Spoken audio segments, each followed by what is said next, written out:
Hello students, good morning to all of you.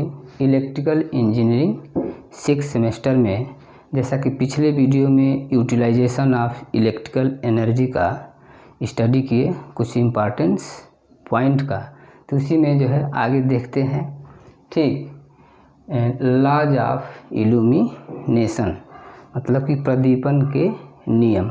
तो प्रदीपन ई जो है निम्न जो है बिंदुओं पर निर्भर करता है। किस पर निर्भर करता है? निम्न बिंदुओं पर निर्भर करता है। तो प्रदीपन ई जो है, पहला पॉइंट ये है कि ल्यूमिनस इंटेंसिटी के समानुपाती होता है। क्या होता है? Luminous intensity. यह क्या है? ल्यूमिनस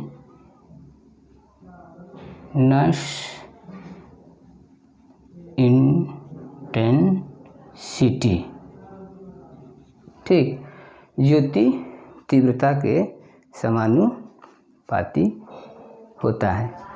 ठीक, और दूसरा ये है कि प्रदीपन जो है, ठीक, किसी प्रकाश बिंदु से उसके दूरी के वर्ग के व्युत्क्रमानुपाती होता है।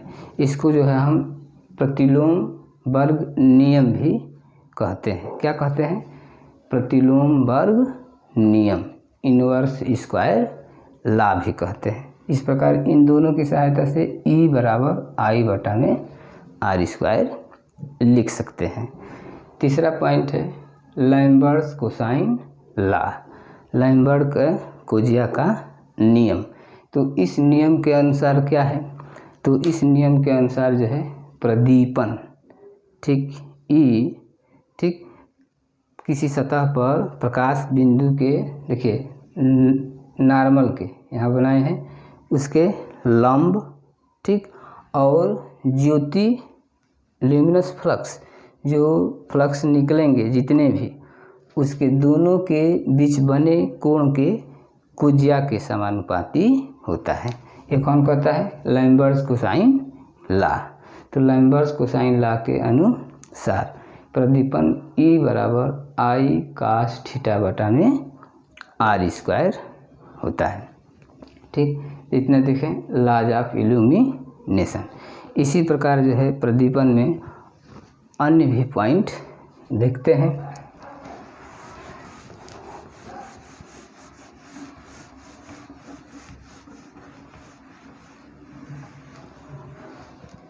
और अन्य पॉइंट और क्या है?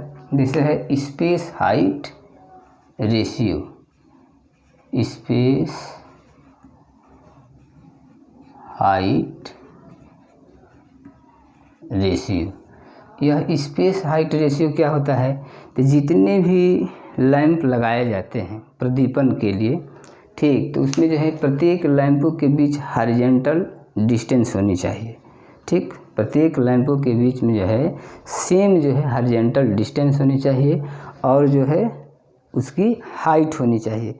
कितने हाइट पर जो है सभी जो है लैंप लगाए गए हैं, और प्रत्येक लैंपों के बीच की हॉरिजॉन्टल डिस्टेंस, उसी को जो है हम स्पेस हाइट रेशियो कहते हैं। तो यहाँ पर लिखेंगे कि हॉरिजॉन्टल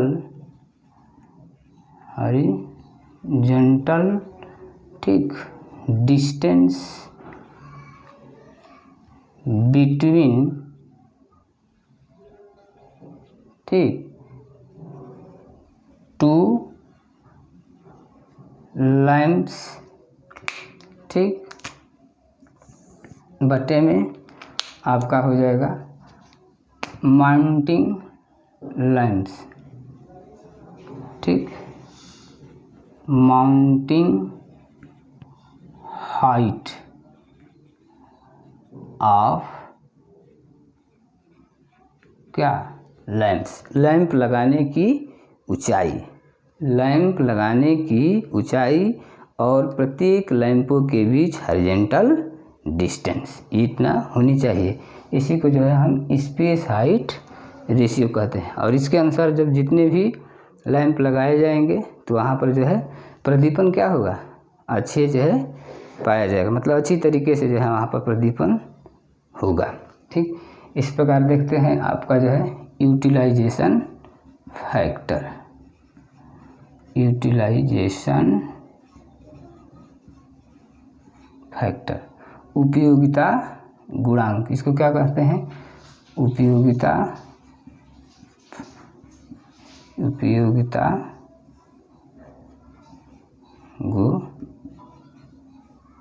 गुणांक। उपयोगिता गुणांक क्या है कि जितने भी लैंप्स जो है मतलब यूज करेंगे तो वो क्या है कि ल्यूमेंस, क्या है? ल्यूमेंस एक्चुअली रिसीव्ड, क्या होगा? ल्यूमेंस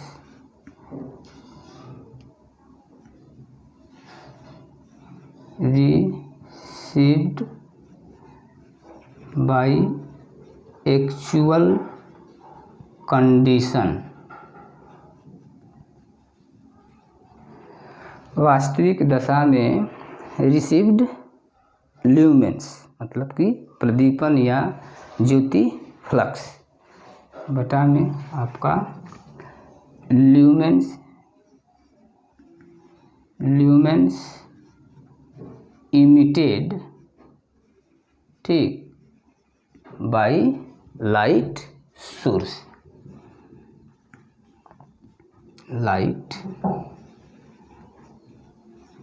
तो ये आपका जो है यूटिलाइजेशन फैक्टर हुआ। इसी प्रकार देखते हैं डिप्रिसिएशन फैक्टर।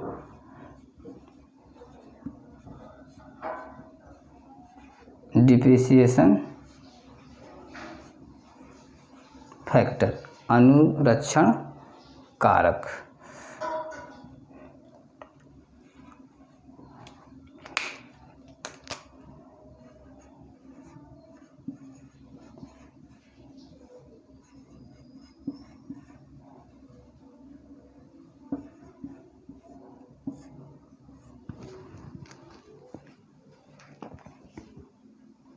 ठीक, तो यहाँ पर देखते हैं डिप्रिसिएशन फैक्टर। तो यहाँ पर लेंगे प्रदीपन इल्यूमिनेशंस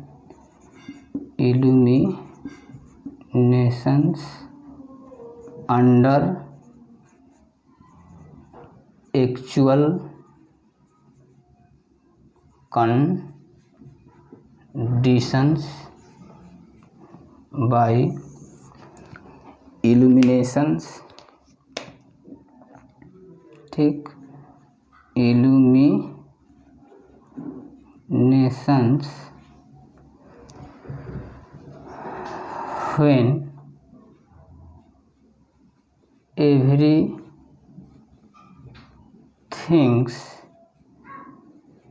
is perfectly clean, ठीक। अर्थात प्रदीपन जो है वास्तविक दशा में प्रदीपन अर्थात एक्चुअल कंडीशन में जो है इल्यूमिनेशन कितना है और प्रत्येक जो है वस्तु जो है क्या होनी चाहिए? परफेक्टली जो है क्लीन होनी चाहिए। तो इन दोनों का रेशियो जो है डिप्रिसिएशन फैक्टर कहलाता है। तो इस प्रकार यूटिलाइजेशन फैक्टर और डिप्रिसिएशन फैक्टर दोनों को देखें। यहाँ पर होगा आपका ल्यूमेंस, ठीक, रिसीव्ड बाई, ठीक, वर्किंग प्लेन होगा, वर्किंग प्लेन, ठीक।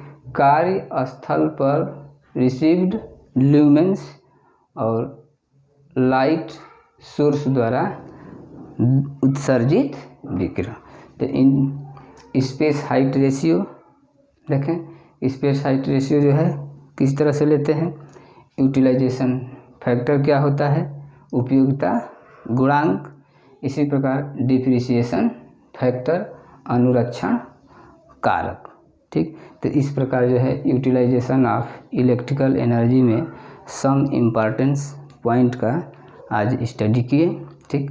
फिर नेक्स्ट वीडियो में जो है देखते हैं कुछ जो है इम्पॉर्टेंस टॉपिक, ठीक। यदि ये वीडियो आप सभी को पसंद आए तो please like, share, subscribe and comments करना न भूलें। धन्यवाद।